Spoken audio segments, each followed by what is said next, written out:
Le jéjuno-iléon représente la deuxième partie de l'intestin grêle après le duodénum. Il est animé de péristaltisme qui fait progresser le bol alimentaire. Il a la fonction essentielle d'absorption des aliments.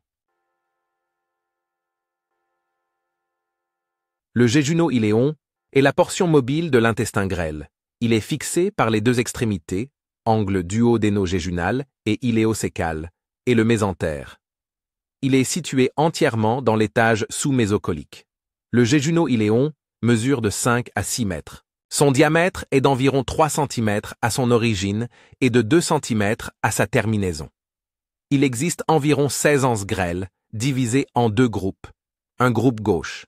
Le jéjunum et les anses sont allongés horizontalement. Un groupe droit. L'iléon et les anses sont allongés verticalement.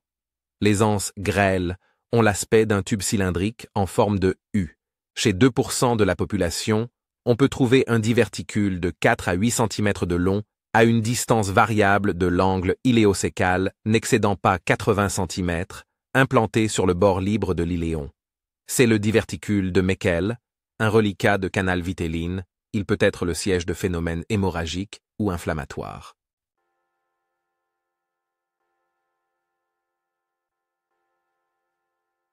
Le mésentère. C'est un méso à double lame péritonéale reliant les anses grêles à la paroi postérieure. Il renferme un pédicule vasculo-nerveux destiné aux anses grêles. Il a une forme d'éventail dont les plis soutiennent les anses grêles. Il présente deux faces antérieures et postérieures. Un bord libre sinueux se confondant avec les anses intestinales. Un bord adhérent à la paroi dorsale, la racine du mésentère. La racine du mésentère, fixe. Il a un trajet oblique de gauche à droite et de haut en bas, de l'angle duodéno-jéjunal jusqu'à la jonction iléocécale. Surcroise successivement le processus inciné du pancréas, la veine cave inférieure, l'urétère droit, les vaisseaux testiculaires ou ovariens droits. En avant, le grand omentum et la paroi abdominale antérieure. En haut, le côlon transverse et son méso. En bas, le côlon sigmoïde et les organes du petit bassin, rectum, vessie et utérus chez la femme. À droite, le côlon ascendant et le cœcum. À gauche, le côlon descendant. En arrière, la paroi abdominale postérieure, la région rétropéritonéale, les organes rétropéritonéaux, aorte, veine cave inférieure, rein, urétère, partie sous-mésocolique du bloc duodéno-pancréatique.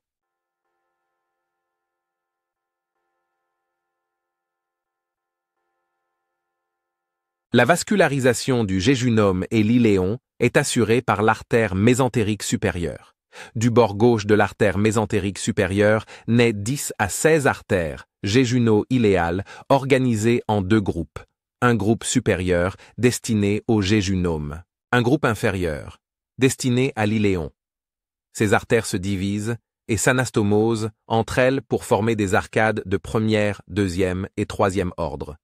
Celles-ci sont appelées vaisseaux parallèles qui donnent les artères droites qui prennent en pince l'intestin en se divisant en artères antérieures et postérieures.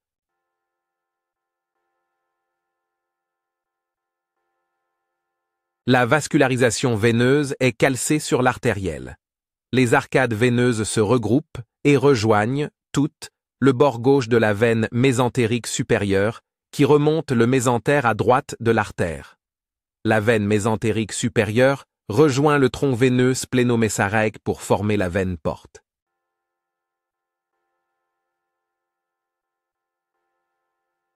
Les vaisseaux lymphatiques cheminent parallèlement aux artères et aux veines.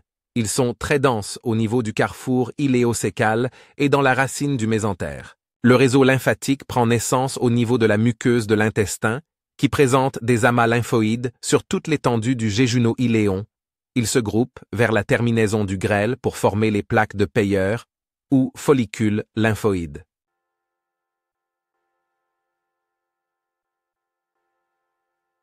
Les nerfs. Ils proviennent du plexus mésentérique supérieur, qui est une extension du plexus cœliaque, situé autour de l'origine de l'artère mésentérique supérieure. Double innervation sympathique et parasympathique.